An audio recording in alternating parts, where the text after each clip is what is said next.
Hello friends, സാന്ത്വനത്തിലേക്ക് എല്ലാവർക്കും സ്വാഗതം. അങ്ങനെ ഉദയഭാനു ആണെങ്കിൽ ഭയങ്കര ടെൻഷനിലായിട്ട് വീട്ടിലെ റൂമിനകത്ത് ഇങ്ങനെ നടക്കുക കേട്ടോ.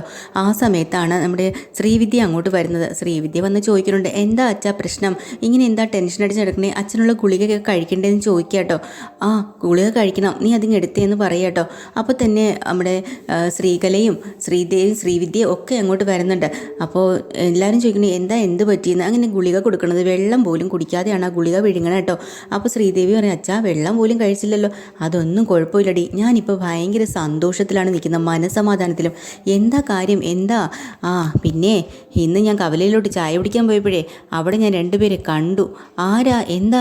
അല്ല, ആ ദേവമംഗലത്തുള്ള അവിടെയുള്ള ആ രണ്ടുമാരെ, അയാളെ അളിയനും അതുപോലെ അയാളുടെ മകനും കൂടെ അവിടെ ഞങ്ങളെ കുടുംബത്തെക്കുറിച്ച് അന്വേഷിക്കാൻ വന്നു. നേരെ എൻ്റെ അടുത്തേക്കാണ് വന്നതെന്ന് പറയണതും ശ്രീകല അങ്ങ് ഞെട്ടിത്തരിച്ചിട്ട്, ദൈവമേ എല്ലാം പൊളിഞ്ഞല്ലോ, നമ്മുടെ കള്ളത്തിലുമല്ല, നിങ്ങളടുത്ത് ഞാൻ അപ്പോഴേ പറഞ്ഞതാണ് ഇവിടെ നീ വേഷത്തിൽ ഇറങ്ങി പോകരുതെന്ന്. വല്ല ബിസിനസ്സുകാരനാണ്, അതാണ് ഇതാണ് പൊങ്ങച്ചൊല്ലാം അടിച്ചിട്ട് അവരുടെ മുമ്പിൽ ചെന്ന് പേശ കൊടുത്ത് ഇങ്ങനെ നിന്നോ ബനിയനും ഇട്ട്. ഈശ്വര എല്ലാം കണ്ടു കാണുമല്ലോ അവർക്കെല്ലാം മനസ്സിലായല്ലോ. ഈശ്വര തൊലഞ്ഞു എൻ്റെ ജീവിതം, എൻ്റെ മോളുടെ ജീവിതം ഒക്കെ എന്ന് പറഞ്ഞ് ഒപ്പാരി വെക്കുക കേട്ടോ.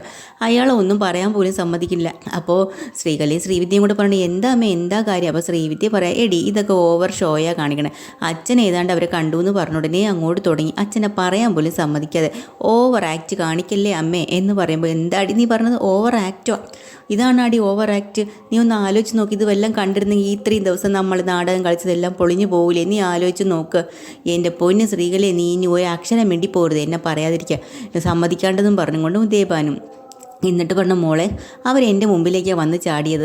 എന്നിട്ട് നടന്ന കാര്യം കൃത്യമായിട്ട് ഉദയഭാനു എല്ലാവരോടും പറയുക കേട്ടോ. പക്ഷേ ഞാനത് തന്ത്രപൂർവ്വം കൈകാര്യം ചെയ്തു. അപ്പോൾ ശ്രീവിദ്യ ചോദിക്കുകയാണ്, എങ്ങനെയാണ് അച്ഛൻ തന്ത്രപൂർവ്വം ചെയ്തത്? ഉടനെ അയാൾ ശബ്ദം മാറ്റി പെണ്ണുങ്ങളുടെ സൗണ്ടിൽ പറയുമ്പോൾ, അയ്യോ അച്ഛന് ഇങ്ങനെ ഒരു ശബ്ദം ഉണ്ടായിരുന്നോ, ഞാൻ അറിഞ്ഞില്ലല്ലോ. ചുമ്മാ അല്ല, ആൾക്കാരെ പറ്റിച്ച് അഭിനയിച്ച് ഇത്രയും വലിയ കഴിവ് എവിടെ നിന്നാണ് കിട്ടിയെന്ന് ഇപ്പോഴാണ് മനസ്സിലായത്. അതേടി, ഞാൻ വലിയ ആക്ടറല്ലേ എന്നൊക്കെ പറഞ്ഞ് അയാളും വലിയ ഗമയിലടിക്കട്ടോ. എന്നിട്ട് അവർ എല്ലാവരും കൂടെ പറയണം, എങ്ങനെയെങ്കിലും ഈ വിവാഹം നടത്തിയെടുക്കാനുള്ള തന്ത്രപ്പാടിലാണ്. ദയവേദി ഇനി അങ്ങനെയൊന്നും ചെന്ന് ആരുടെ മുന്നിലും പെട്ടുപോകരുത്, ഒന്നും പേടിക്കണ്ട. ഞാൻ ഉദയഭാനുവിനെ കുറിച്ച് വളരെ നല്ല അഭിപ്രായം തന്നെയാണ് അവന്മാരോട് പറഞ്ഞു വിട്ടേക്കണേന്ന് പറയട്ടോ. പക്ഷേ ശ്രീവിദ്യയ്ക്ക് പേടിയാവുന്നുണ്ട്, ഇതെല്ലാം പൊളിയില്ല അച്ഛൻ അവിടെ ചെന്ന് കയറുമ്പോൾ. നീ ഒന്നുകൊണ്ടും പേടിക്കണ്ട, ഞാൻ പലതവണ പറഞ്ഞിട്ടുണ്ട് നീ ഇങ്ങനെ സംസാരിക്കരുതെന്നും പറഞ്ഞുകൊണ്ട് മോളെ ഉപദേശിക്കട്ടോ. പിന്നെ അതേ സമയം തന്നെ ദേവമംഗലത്തും അവിടെയും കാണിക്കുന്നത് ഇതൊക്കെ തന്നെയാണ് കേട്ടോ. അപ്പോൾ അവിടെ ചെന്നിട്ട് ആ ബാലനടുത്ത് ആകാശം ധർമ്മനോട് കാര്യങ്ങൾ പറയുന്നുണ്ട്.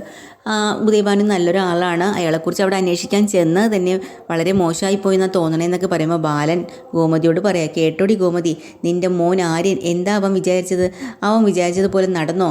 അവന് ശരിക്കും പറഞ്ഞാൽ അസൂയ തന്നെയാണ്. ഇങ്ങനൊരു വിവാഹം ഞാൻ മുന്നിൽ നിന്ന് നടത്തുന്നത് കൊണ്ടാണ് അവനിപ്പോൾ ഇങ്ങനെ ഒരു നല്ലൊരു മനുഷ്യനെക്കുറിച്ച് ഈ ഒരു കുറ്റം വിളിച്ച് പറഞ്ഞത്. അപ്പോഴന്നെ ഗോമതി ചോദിക്കുന്നുണ്ട്, എന്താ ബാലേട്ടൻ പറഞ്ഞു വരുന്നത്? അവന് കുശുമ്പാണെന്നോ? അവൻ അങ്ങനെയൊന്നുമില്ല, അവൻ കുടുംബത്തിന് നന്മയ്ക്ക് വേണ്ടി മാത്രമാണ് സംസാരിക്കത്തുള്ളൂ. പിന്നെ അവനൊരു ദേവാനു സാർ മോശമാണെന്നോ ഒന്നും അവൻ പറഞ്ഞില്ലല്ലോ, ജസ്റ്റ് ഒന്ന് അന്വേഷിക്കണമെന്ന് മാത്രമല്ലേ പറഞ്ഞോളൂ, അതൊരു തെറ്റാണോ? അങ്ങനെ അവരങ്ങോട്ടും ഇങ്ങോട്ടും വഴക്കായി കേട്ടോ. പിന്നെ ധർമ്മനോടൊക്കെ ഉടനെ നമ്മുടെ ആനന്ദ് പറയുന്നുണ്ട്, സാരയില്ല പോട്ടെ, വിട്ടുകളെ, ഇനി കൂടുതൽ അന്വേഷണമൊന്നും വേണ്ട. അപ്പോൾ ബാലൻ പറയണം, അല്ലെങ്കിൽ തന്നെ നമ്മൾ ഇനി അയാളെക്കുറിച്ച് അവിടെ പോയി അന്വേഷിച്ചു എന്ന് അയാൾ അറിഞ്ഞാൽ അത് അതിനേക്കാളും വിഷമാവില്ലേ, ഇനി എന്ത് വിചാരിക്കും എന്നെല്ലാം പറഞ്ഞ് അങ്ങോട്ടും ഇങ്ങോട്ടും തർക്കുക. ആര്യൻ എന്തായാലും നമ്മുടെ നന്മയ്ക്ക് വേണ്ടി മാത്രമേ എന്തും ചെയ്യത്തുള്ളൂ എന്ന് മീനാക്ഷിയും പറയാം കേട്ടോ. എന്ത് നന്മ? ഇതാണോ നന്മ? ചേട്ടനൊരു വിവാഹാലോചന, അതും നല്ല കുടുംബത്തിൽ നിന്ന് വന്നപ്പോൾ അവനത് മുടക്കാൻ ശ്രമിക്കുകയാണ്. അല്ലെങ്കിൽ തന്നെ മിത്ര അവിടെ വന്നിരുന്നല്ലോ, മിത്ര ചെന്ന് എല്ലാ കാര്യങ്ങളും പറഞ്ഞാണ്. വീട് കണ്ടപ്പോൾ തന്നെ ആൾക്കാരെ കണ്ടപ്പോൾ മിത്രയ്ക്ക് ബോധ്യമായി. ഇതെല്ലാം കേട്ടപ്പോൾ അവൻ അങ്ങോട്ട് നിൽക്കപ്പുറത്തി പറ്റുന്നില്ല, അത് എങ്ങനെയെങ്കിലും തടസ്സപ്പെടുത്തണം, അതിന് വേണ്ടിയിട്ട് അടവാണ് അവൻ്റെ എന്ന് ബാലിനെ ഇങ്ങനെ തറപ്പിച്ച് പറയുമ്പോൾ മീനാക്ഷി പറയുന്നുണ്ട്, അച്ഛാ ഒരു കണക്കിന് ഇത് നല്ലത് തന്നെയല്ലേ, ആകാശം അങ്ങനെ പറഞ്ഞത് കൊണ്ടല്ലേ നമ്മളിപ്പോൾ അന്വേഷിക്കാൻ പോയത്. അപ്പോൾ അയാളെക്കുറിച്ചുള്ള എല്ലാ മഹാത്മ്യങ്ങളും നമ്മൾ അറിഞ്ഞു കഴിഞ്ഞല്ലോ. അതും അച്ഛൻ്റെ ആഗ്രഹം അങ്ങനെയാണല്ലോ, അയാളുടെ കുറ്റം കണ്ടുപിടിക്കുക എന്നല്ലേ, നന്മ കണ്ടുപിടിക്കാനോന്നല്ലേ പറഞ്ഞിട്ട് പോകുന്നത്, അതല്ലേ നമ്മൾക്കിപ്പോൾ അറിയാൻ കഴിഞ്ഞത്. അപ്പോൾ അതുകൊണ്ട് ആര്യൻ വിചാരിച്ചത് കൊണ്ടല്ലേ ഇപ്പം നമുക്ക് അയാളുടെ നന്മകൾ കൂടുതൽ അറിയാൻ പറ്റിയത്. അതുകൊണ്ട് ആരും കുറ്റപ്പെടുത്തണ്ട. അപ്പം ഗോമതി പറയുന്നുണ്ട്, ആനന്ദിൻ്റെ വിവാഹത്തിന് നല്ല രീതിയിൽ ഞാൻ സന്തോഷത്തോടു കൂടി നിൽക്കണമെന്ന് എല്ലാവർക്കും ആഗ്രഹമുണ്ടെങ്കിൽ ആര്യനെ ഇവിടെ കൊണ്ടുവന്നേ പറ്റുള്ളൂ, ആര്യനും ഇത്രയും വീട്ടിൽ വേണം. അപ്പം ആനന്ദ് പറയണ അതിന് അച്ഛനെ നിർബന്ധിക്കേണ്ട അമ്മേ, നമുക്കെല്ലാവർക്കും കൂടെ പോയി അവനെ വിളിക്കാം, കാര്യങ്ങൾ പറഞ്ഞ് അവനെ തിരിച്ചു കൊണ്ടുവരാം, അതാ നല്ലത്. ഇനി അച്ഛനെ ബുദ്ധിമുട്ടിക്കുക എന്താന്ന് പറയാട്ടോ. അപ്പം തന്നെ ഗോമതിയാണെങ്കിൽ ഇങ്ങനെ പറയണ സമയത്ത് ബാലൻ പറയണം, അല്ലെങ്കിലും ഈ വീട്ടിലെല്ലാവരുമായിട്ട് ഒരുമിച്ച് സന്തോഷത്തോടെ കഴിയണമെന്ന് തന്നെയാണ് എൻ്റെയും ആഗ്രഹം. ഓ, അതും കൂടെ കേൾക്കുമ്പോഴത്തേക്കും ഗോമതിക്ക് ചെറുതായിട്ട് ഒരു സന്തോഷം വരുന്നുണ്ട്. ബാലൻ്റെ ഭാഗത്തു നിന്ന് കുറച്ചും കൂടെ ഒരു ഇത് കിട്ടിയല്ലോ. അപ്പോൾ ആര്യന് എന്തോ ഒരു സങ്കടം പോലെ ഉണ്ട് കേട്ടോ. അപ്പോൾ ആര്യനാണെങ്കിൽ വീട്ടിൽ വന്നിട്ട് ആലോചിക്കുക, പെട്ടെന്ന് തന്നെ മിത്ര വന്ന ഡോർ തുറക്കുമ്പോൾ തന്നെ മിത്രയോട് പുസ്തകങ്ങളും കാര്യങ്ങളും കുറേ ക്വസ്റ്റ്യൻ പേപ്പറും ഒക്കെ കൊടുക്കുന്നുണ്ട്. ഒരു സാറിനെ കണ്ടെത്തിയിരുന്നല്ലോ, അയാളാണ് എല്ലാം കൊടുത്തത്. അതെല്ലാം കയ്യിൽ കൊടുക്കുമ്പോൾ മിത്ര പറയും, സാധാരണ ഭർത്താക്കന്മാർ ജോലി ചെയ്യുന്ന വരുമ്പോൾ ഭാര്യമാർക്ക് എന്തെങ്കിലും സ്വീറ്റ്സൊക്കെയാണ് കൊണ്ടുവരുന്നത്. അപ്പോൾ ആര്യം പറയാം, എല്ലാ സ്വീറ്റ്സും വരും, നീ നന്നായിട്ട് പഠിക്കുക, അത് കാണുമ്പോൾ ഞാൻ എല്ലാം വാങ്ങിത്തരാമെന്ന് പറയാം. അപ്പം മിത്രയ്ക്ക് സന്തോഷമായിട്ട് മിത്ര പറയുക, അതെയോ, എങ്കിൽ പിന്നെ ഞാൻ നന്നായിട്ട് പഠിക്കാം. അപ്പോഴാണ് ശ്രീദേവി വിളിച്ച കാര്യം പറഞ്ഞു കേട്ടോ. ഏത് ശ്രീദേവിയും ചോദിക്കുമ്പോൾ ആനന്ദേട്ടൻ്റെ കല്യാണം നടക്കാൻ പോണ ആ പെങ്കൊച്ചില്ലേ, നമ്മളെ വീട്ടിൽ മരുമകളായി വരാൻ പോണ ആ കുട്ടിയെ എന്തിനാ വിളിച്ചതെന്ന് ചോദിക്കുമ്പോൾ മിത്ര പറയുന്നുണ്ട്, എന്തായാലും ശ്രീദേവി അവിടെ വരുന്നതിനും 5 മാസത്തിന് മുന്നേ ഞാനല്ലേ ആ വീട്ടിൽ വന്നത്.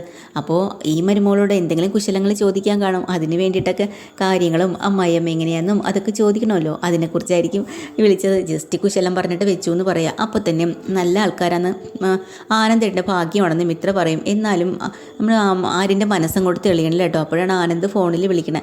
അപ്പോൾ ആനന്ദേട്ടനാണല്ലോ, നീ പോയി പഠിക്കുന്നു പറഞ്ഞ് സംസാരിക്കട്ടെ. അപ്പോൾ ആനന്ദ് പറയാണ്, എടാ നീ ജോലി സ്ഥലത്താണോ അതോ വീട്ടിലോ? ഞാൻ വീട്ടിൽ ഉണ്ട് ഏട്ടാ, വന്നതേ ഉള്ളൂ. പിന്നെ നീ ഉദയഭാനു സാറിനെ കുറിച്ച് ഈ അങ്കിളിനെ കുറിച്ച് ഇങ്ങനെയൊക്കെ ചോദിക്കാൻ അന്വേഷിച്ചില്ല, അത് ഞങ്ങൾ അന്വേഷിച്ചിരുന്നു. അയ്യോ ഏട്ടാ, അത് സോറി, എനിക്ക് പറ്റിയൊരു അബദ്ധം തന്നെയായിരിക്കും. എന്തായാലും എന്നെക്കുറിച്ച് അവർക്ക് എല്ലാവർക്കും നിങ്ങൾക്കൊക്കെ ഒരു ദേഷ്യം ഉണ്ടായിരിക്കുമല്ലോ. എന്ത് ദേഷ്യം? ഒന്നുമില്ല, നീ അങ്ങനെ പറഞ്ഞെന്നും പറഞ്ഞുകൊണ്ട് എന്ത് സംഭവിക്കാനിരിക്കുന്നു, നല്ല കാര്യം തന്നെയാണ്, അതുകൊണ്ട് തന്നെ നമ്മൾ അന്വേഷിച്ചത്, ഒരു കുഴപ്പമില്ല, നല്ല കുടുംബക്കാർ തന്നെയാടാ. എന്തായാലും നീ നമ്മളെ വീട്ടിലേക്ക് വരണം എത്രയും വേഗം എന്നൊക്കെ പറഞ്ഞ് ആനന്ദ് കുറേ കുശലങ്ങളും കാര്യങ്ങളും ഒക്കെ പറഞ്ഞ് ആര്യനോട് എന്തായാലും വീട്ടിൽ വന്ന് വിളിക്കും എന്നൊക്കെ ഇങ്ങനെ പറയുന്നുണ്ട് കേട്ടോ. അതുപോലെ തന്നെ മീനാക്ഷിക്ക് എന്തായാലും സംശയം മാറിയിട്ടില്ല. കാരണം ആകാശിനെ നന്നായിട്ട് മനസ്സിലാക്കിയ ഒരാളാണ് മീനാക്ഷി. അപ്പോൾ ആര്യനെ നന്നായിട്ട് മനസ്സിലാക്കിയ ഒരാളാണ് മീനാക്ഷി. അപ്പോൾ ആര്യൻ എന്തായാലും കള്ളം പറയില്ല എന്നറിയാം. അങ്ങനെ ആകാശിനെ വിളിച്ച് വരുത്തിയിട്ട് മീനാക്ഷി ചോദിക്കുന്നുണ്ട്, ഞാൻ ചോദിക്കുന്ന കാര്യം നമ്മൾ രണ്ടുപേരും മാത്രം അറിഞ്ഞാൽ മതി, ഇനി മൂന്നാമതൊരാളെ അറിയേണ്ട ആകാശം. എന്താ കാര്യം? ശരിക്കും ഈ ഉദയഭാനു സാറിനെ കുറിച്ച് നിങ്ങൾ അന്വേഷിച്ചോ? നല്ല അഭിപ്രായം തന്നെയാണോ? നീ എന്താ പറയണേ, ഞങ്ങൾ നല്ലൊരു മനുഷ്യൻ, അയാൾ നല്ല കുടുംബത്തിലുള്ളതാണ്, ഇനിയിപ്പോൾ അവിടെ പോയി ചെന്ന് അന്വേഷിച്ചത് എന്നെ മോശമായി പോയിന്നാണ് എനിക്ക് തോന്നണെന്നൊക്കെ പറയാം. പിന്നെ എന്തുകൊണ്ടാവും ആര്യൻ അങ്ങനെ പറഞ്ഞത്? ഒന്നുമില്ലാണ്ട് ആര്യൻ അങ്ങനെ പറയില്ലല്ലോ എന്ന് പറയുമ്പോൾ ആകാശം പറഞ്ഞിടി, അവന് തെറ്റിദ്ധാരണ വന്നതായിരിക്കും, അവൻ തെറ്റിദ്ധരിച്ച് പോയതായിരിക്കും ചിലപ്പോൾ. എന്തായാലും വരണ വഴി നോക്കാം എന്നൊക്കെ അവരിങ്ങനെ പറയട്ടോ. അതുപോലെ തന്നെ മിത്ര ക്ലാസ്സും കഴിഞ്ഞ് കൂട്ടുകാരി സൗമ്യയായിട്ട് സംസാരിച്ച് വരുമ്പോൾ സൗമ്യ പറഞ്ഞടി, നീയാണെങ്കിൽ നിൻ്റെ കാര്യം മാത്രം നോക്കരുത്, ആര്യന് നല്ല മിടുക്കന, ആര്യനോടും പറഞ്ഞ് പരസ്പരം നിങ്ങൾ പഠിക്കണം എന്നൊക്കെ പറയുമ്പോൾ നിൻ്റെ കാര്യത്തിൽ അവൻ എന്ത് ശ്രദ്ധയാണ് പഠിത്തത്തിൽ, അതുപോലെ നീയും ശ്രദ്ധിക്കണമെന്ന് പറയുമ്പോൾ മിത്ര പറയുന്നുണ്ട്, അത് പറഞ്ഞാൽ കേൾക്കണ്ടേ, പരസ്പരം ഒരു വിശ്വാസവും ധാരണയും അത് ഒരാൾക്ക് മാത്രം ഉണ്ടായപ്പോറില്ല, ആര്യൻ അതില്ല, അതുകൊണ്ട് ആര്യൻ ഒന്നിനും സമ്മതിക്കാത്തെന്ന് പറഞ്ഞിങ്ങനെ വരുമ്പോൾ ആര്യൻ മിത്രയെ വിളിക്കാനായിട്ട് അങ്ങോട്ട് വരുന്നുണ്ട് കേട്ടോ. അപ്പോൾ തന്നെ അവർ അങ്ങോട്ട് സംസാരിക്കുമ്പോൾ സൗമ്യ എങ്ങനെ വെറുതെ കുശലം ചോദിക്കുക, ഇതാരാ എന്താന്നൊക്കെ ചോദിക്കുമ്പോൾ ഉടനെ ആര്യം ചോദിക്കുന്നുണ്ട്, സൗമ്യ സുഖാണെന്ന് ചോദിക്കുമ്പോൾ, എൻ്റെ പേരൊക്കെ ഓർമ്മയുണ്ടല്ലേ, പിന്നല്ലാണ്ട് നിനക്കെന്താ കിളി പോയോ മിത്രേ, നിൻ്റെ കൂട്ടുകാരിയുടെ കിളിയെല്ലാം പറഞ്ഞ് കാട്ടിൽ പോയോ എന്നൊക്കെ തമാശ പറയട്ടോ. അല്ല ആര്യൻ, അങ്ങനെ അവർ തമ്മിൽ ഭയങ്കര സംസാരിക്കട്ടോ, ഫ്രണ്ട്സൊക്കെ ആയിട്ട് 3 പേരും കോളേജിൽ പറഞ്ഞ കാര്യങ്ങളും ഒക്കെ സംസാരിച്ചുകൊണ്ട് നിൽക്കുമ്പോഴാണ് മിഥുനും കൂട്ടുകാരോട് ആ വഴി വരുന്നത്. അങ്ങനെ ഇവരെ കണ്ടിട്ട് വണ്ടി മാറ്റി നിർത്തുകയാണ്. അപ്പോൾ ഇവർക്കൊരു പണി കൊടുക്കണമല്ലോ എന്നും പറഞ്ഞ് മിഥുൻ പറഞ്ഞിടാ, അവൻ എന്തായാലും ഞാൻ നാട്ടിലോട്ട് എത്തി എന്ന കാര്യം തൽക്കാലം മിത്ര അറിയണ്ട, എന്നാൽ ആര്യനിട്ടൊരു പണിയും കൊടുക്കണം. ഒരു കാര്യം ചെയ്യാം, അവനെ അങ്ങോട്ട് ഇടിച്ച് തെറിപ്പിക്കാം, കുറച്ച് നാൾ അവൻ ജോലിക്കും കൂലിക്കും പോകാതെ വീട്ടിൽ തന്നെ ഇരുന്നോട്ടെ, അതാ നല്ലത് എന്നും പറഞ്ഞ് നേരെ കൂട്ടുകാരൻ്റെ ഹെൽമെറ്റൊക്കെ വാങ്ങി മുഖം മൊത്തം മൂടിയിട്ട് നേരെ ആരും സംസാരിച്ചിട്ട് തിരിയണതും ആര്യനെ ഇടിക്കാനായിട്ട് അങ്ങോട്ട് ചെല്ലാട്ടോ, പാഞ്ഞ് ചെല്ലുകയാണ് വണ്ടിയും കൊണ്ടിട്ട്. ഇവരത് ശ്രദ്ധിക്കുന്ന പോലുമില്ല. അതാണ് ഇന്നത്തെ എപ്പിസോഡ്. പുതിയൊരു എപ്പിസോഡ് വീണ്ടും വരെ. ചാനൽ ഇഷ്ടമായി ലൈക്ക് ചെയ്യുക, സബ്സ്ക്രൈബ് ചെയ്യുക. Thank you.